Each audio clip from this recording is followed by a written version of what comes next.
Hello students, welcome to the lab 3 of Bioinformatics Computing 1. Um, Today's lab session learning outcomes will be the same as we have discussed in the previous session of the lab 3.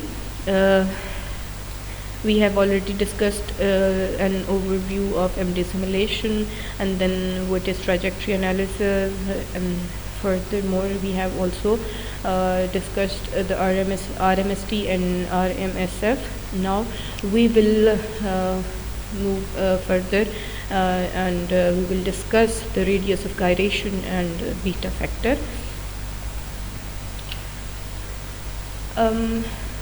Trajectory analysis is already defined in the previous lecture,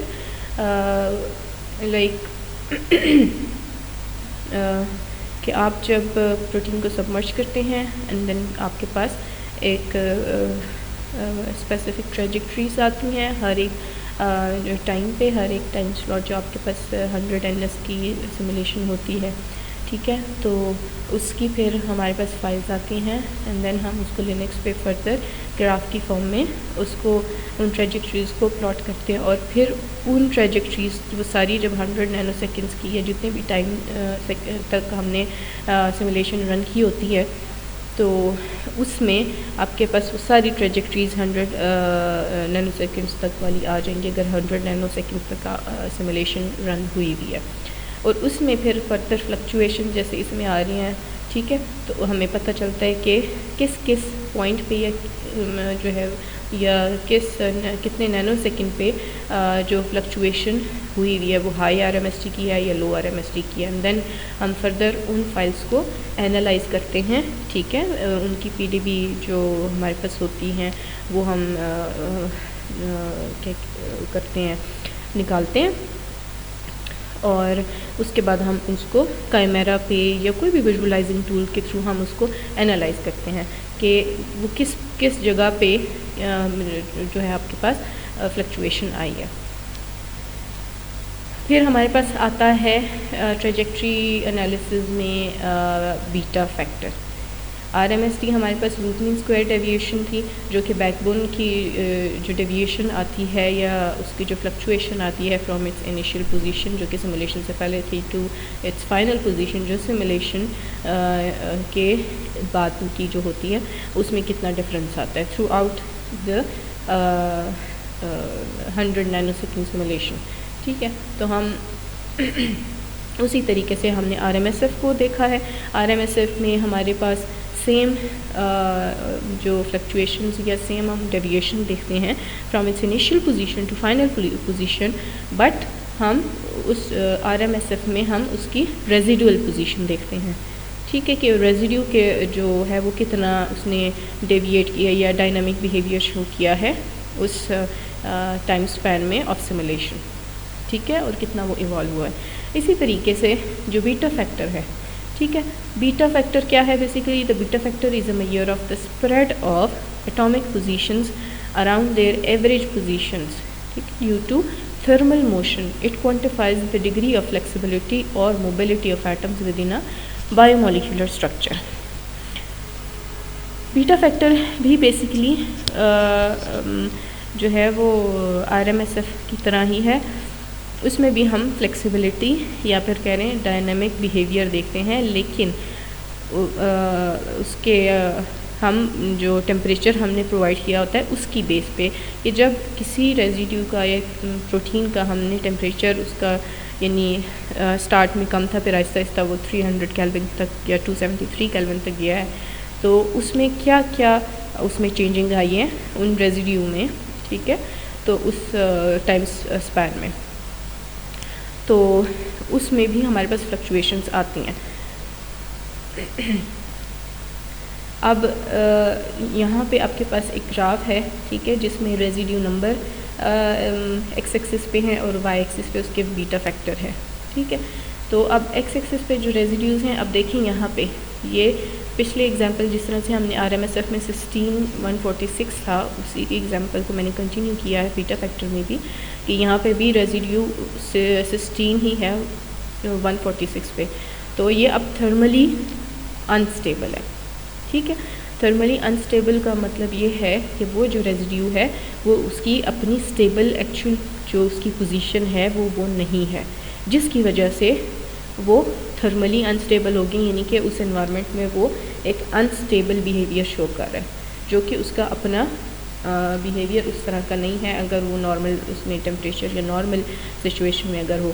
अब यहाँ पे क्या है कि ligand आया, उसने यहाँ पे एक्टिव पॉकेट पे बाइंड किया, ठीक है। बाइंड करते हुए अब सिस्टीन जो है उस रेजिड्यू ने आगे फर्दर जो है वो मूव किया लिगेंड के साथ बाइंड करने के लिए, लिगेंड को होल्ड करने के लिए, जिसकी वजह से जो रेजिड्यू है वो अनस्टेबल हो गया। अनस्टेबल यानी थर्मली अनस्टेबल हो गया, तो जिसकी वजह से आपके पास ये ग्राफ में हाई वैल्यू आ रही है उसकी। The beta factor for each atom is often calculated as a part of refinement process in X-ray crystallography. It is incorporated into the crystallographic model as a parameter that describes the uncertainty or thermal vibration of each atom.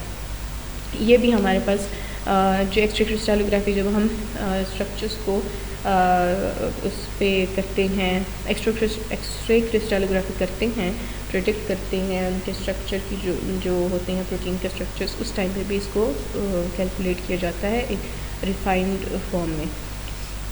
Higher beta factor values और beta values indicates greater thermal motion and flexibility, while lower values suggest more restricted motion. जितनी high value होगी उतना ही जो वो residue है वो कह लें आप फ्लेक्सिबल रहा है, उसने बहुत ज़्यादा डेविएशन शो की है, ठीक है, अपनी इनिशियल टू फाइनल पोजीशन का। तो और जितनी लो वैल्यू होगी उसका मतलब है कि वो थर्मली स्टेबल रहा है, ठीक है, और थोड़ा सा उसने रिस्ट्रिक्टेड मूवमेंट शो की है और स्टेबिलिटी शो की है। अच्छा, अब सिग्निफिकेंस क्या है इस की बीटा फैक्टर की ओवरऑल जो ट्रेजेक्ट्री एनालिसिस है वो हमारे पास वैसे ही स्टेबिलिटी को देखने के लिए, या ट्रेजेक्ट्री एनालिसिस होता है बेसिकली, हम उसकी देखते हैं कि इनिशियल टू फाइनल पोजीशन यानी before simulation and then final simulation हमारे पास क्या क्या चेंजेस आई हैं। तो बीटा फैक्टर भी थर्मल मोशन और उसकी जो फ्लेक्सिबिलिटी है स्ट्रक्चर की उसको उसकी जो एवोल्यूशन हुआ है थ्रू आउट द जो सिमुलेशन का हमारे पास टाइम है उसमें, एंड देन हमारे पास आइडेंटिफिकेशन ऑफ फ्लेक्सिबल रीजन्स आ जाते हैं बीटा फैक्टर के थ्रू भी, कि कौन कौन से पार्ट्स हैं जहाँ पे फ्लेक्सिबिलिटी शो की गई है रेजिड्यूज़ की वजह से। और फिर हमारे पास वैलिडेशन आती है सिमुलेशन की, जो हमारे पास समटाइम्स ऐसा होता है कि एक्सपेरिमेंटल डाटा में जो वैल्यूज़ होती हैं बीटा फैक्टर की, तो फिर उसको हम सिमुलेशन के थ्रू भी कंफर्म कर सकते हैं कि हमारी जो वैल्यूज़ सपोज़ वेट लैब से आई हैं या ड्राई लैब से आई हैं वो किस तरह से मैच कर रही हैं। तो वैलिडेशन ऑफ सिमुलेशन में भी बीटा फैक्टर को हम यूज़ कर सकते हैं। देन हमारे पास आता है radius of gyration. Radius of gyration भी basically spatial distribution of atoms बताता है, ठीक है, कि उसकी एक सिस्टम में कॉम्पैक्टनेस कितनी है, एक कॉम्प्लेक्स की कॉम्पैक्टनेस कितनी है उस सिस्टम में, यानी कितना एटम जो है वो कॉम्पैक्ट रहा है, क्लोज्ड फॉर्म में रहा है, ठीक है, और या फिर वो ओपन फॉर्म में रहा है। ये हमें बेसिकली अगर कोई डिसऑर्डर होता है सिस्टम में तो वो भी हमें radius of gyration beta factor से पता चलता है। यहाँ पे भी अभी दो बीटा फैक्टर्स की वैल्यूज़ आई हुई हैं। एक है आपके पास एक एपो स्ट्रक्चर है यानी कि ओपन स्ट्रक्चर है जिसको सिमुलेट किया गया है, दूसरा है कि लिगेंड बाउंड स्ट्रक्चर है कॉम्प्लेक्स, जो कि ये सियान कलर में है, ठीक है। टाइम इन नैनो सेकेंड हमें गिवन है और रेडियस ऑफ गायरेशन। अब जो ओपन फॉर्म में स्ट्रक्चर था उसकी जो आई है वैल्यू वो 20 के करीब आई है RG वैल्यू जो रेडियस ऑफ गायरेशन की है, और 21 तक आई है। और जो कॉम्प्लेक्स जो बाउंड स्ट्रक्चर है यानी लिगेंड के साथ जो बाउंड स्ट्रक्चर है उसकी वैल्यू रेडियस ऑफ गायरेशन की लो हो गई। इसका मतलब क्या हुआ कि जो स्ट्रक्चर है वो ओपन फॉर्म में जो था उसकी वैल्यू ज़्यादा थी, ठीक है, डिसऑर्डर्ड था, एंड देन जब लिगेंड बाउंड हुआ तो वो एक ऑर्डर में आ गया और उसकी जो कॉम्पैक्ट है वो स्ट्रक्चर जो है वो कॉम्पैक्ट हो चुका।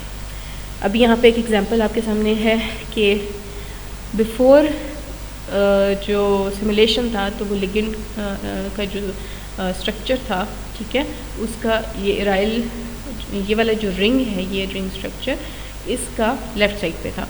जैसे ही 100 नैनोसेकंड तक हमने इसको सिमुलेट किया तो ये स्ट्रक्चर मूव करके इस साइड पे हो गया, ठीक है, इसने अपनी पोजीशन चेंज कर ली और 10.81 एंगस्ट्रॉम इसने डिस्टेंस कवर किया। अब ये स्ट्रक्चर मूव करने से क्या हुआ कि जो इसका जो जो हिंज मूवमेंट है वो इसमें आई है, ठीक है। हिंज मूवमेंट क्या है कि जो इसका दो डोमेन थी, राइट एंड लेफ़्ट डोमेन, ठीक है। जो लेफ़्ट डोमेन थी जब इस साइड से लिगेंड ने राइट साइड पे मूव किया तो जो आप इसमें येलो में देख रही हैं, ठीक है, ये स्ट्रक्चर डोमेन 1 का भी साथ मूव किया ताकि लिगेंड के साथ कॉन्टैक्ट में रहे और एक्टिव पॉकेट को बंद रखे। तो बेसिकली ये जो मूवमेंट है ये कॉम्पैक्टनेस है, ये आरजी में शो होती है कि किस तरह से स्ट्रक्चर क्लोज हुआ या कितना क्लोज हुआ है। जितना क्लोज या कॉम्पैक्ट स्ट्रक्चर होगा, ठीक है, जितने करीब उसके जो रेजिड्यूज़ हैं या वो है जितने करीब होंगे उतना ही उसकी जो आरजी वैल्यू है वो कम होगी। सिग्निफिकेंस इसकी क्या है कि मोलिक्यूलर जो स्ट्रक्चर होते हैं उसकी कॉम्पैक्टनेस हम चेक कर सकते हैं, ठीक है।